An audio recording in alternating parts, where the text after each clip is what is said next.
If you haven't heard about Bitcoin by now, congratulations on waking up from your coma. It's 2018.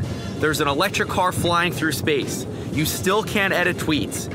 And cigarettes plug into USB ports. A quick refresher on what Bitcoin is. It's a currency based on blockchain, used for decentralized exchanging of value between two parties. What is blockchain? Basically, it's a public record of every transaction that occurs on a network, which a bunch of computers agree upon, which verifies the credibility and authenticates who has what.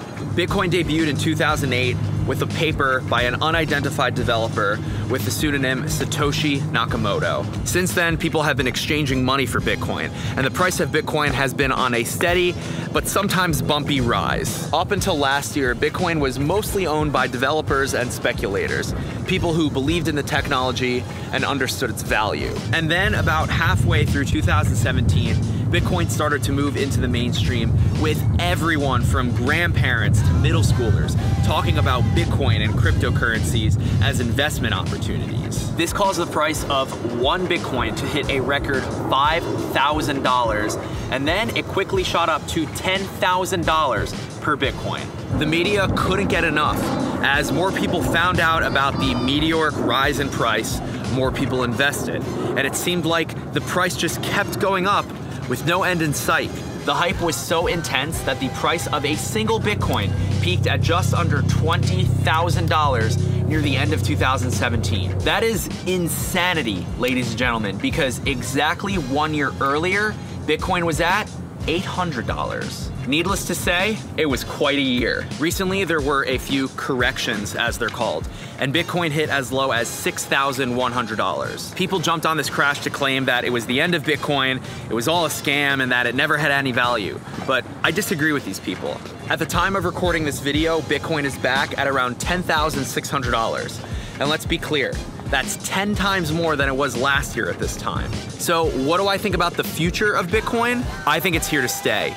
And here's why. The first reason, the technology hasn't changed, just the price has. Blockchain is inherently interesting and has a ton of use cases beyond Bitcoin. Bitcoin is arguably the most popular blockchain application and definitely has that name brand recognition. Bitcoin is generally the introduction for most people into the blockchain. And being that first gateway into an entirely new technological space means that there's value to be derived. It also is still very much a financial product that traditional investors are putting money into with long-term perspective, rather than the get-rich-quick, uninformed money that created the recent bubble. It's going to be a slow, long, and bumpy ride, but I believe the trajectory is on the up, not on the down.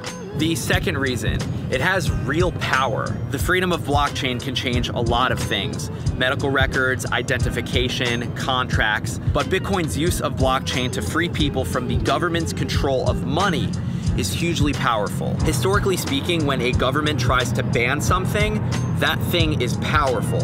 We know governments burn books, religious leaders try to silence scientists, and regulatory agencies try to control the internet. China has most notably tried to shutter exchanges, prevent ICOs, and impose stricter regulatory measures to try and control the Bitcoin market in recent months. The SEC here in the US, with specific states like New York, right over there, have also been trying to control Bitcoin. But as you begin to understand blockchain's power, you realize that those efforts are exceedingly temporary approaches to a more permanent shift in society.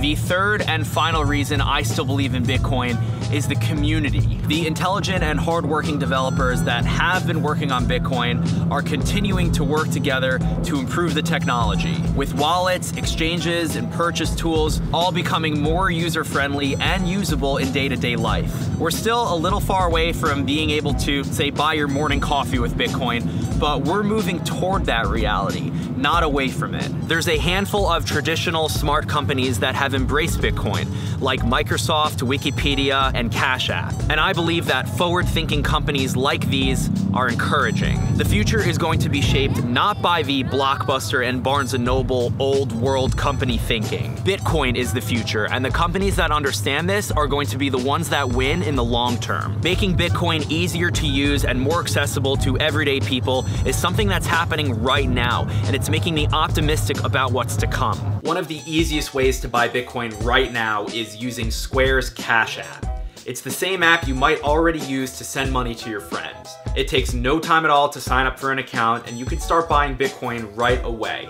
And when you buy Bitcoin in Cash App, the transaction happens instantly, as in you don't have to wait hours or even days to actually get your Bitcoin. You're literally watching me buy Bitcoin right now in Cash App. It's incredibly fast and literally could not be easier. And Cash App adds no additional fees onto the sale of Bitcoin. Some methods of buying and selling Bitcoin cost you extra money, not with Cash App. But back to Bitcoin. Look, I'm not a financial advisor and I'm not claiming to be. I'm not gonna tell you what to do with your money. But if you're interested in Bitcoin, I suggest taking a deeper dive into the actual technology so you can understand for yourself why it's valuable, and then maybe in the comments let me know if you agree with me or not. I'll leave some resources down in the description below, including Cash App's very own illustrative explanation of Bitcoin. Head to cash.me/Bitcoin to check it out. I want to thank Cash App for sponsoring this video. If you don't have the app already, go download it, buy some Bitcoin, and give them some love for me. Thank you for watching. Don't forget to like the video and hit that subscribe button if you haven't already. It's not gonna hurt.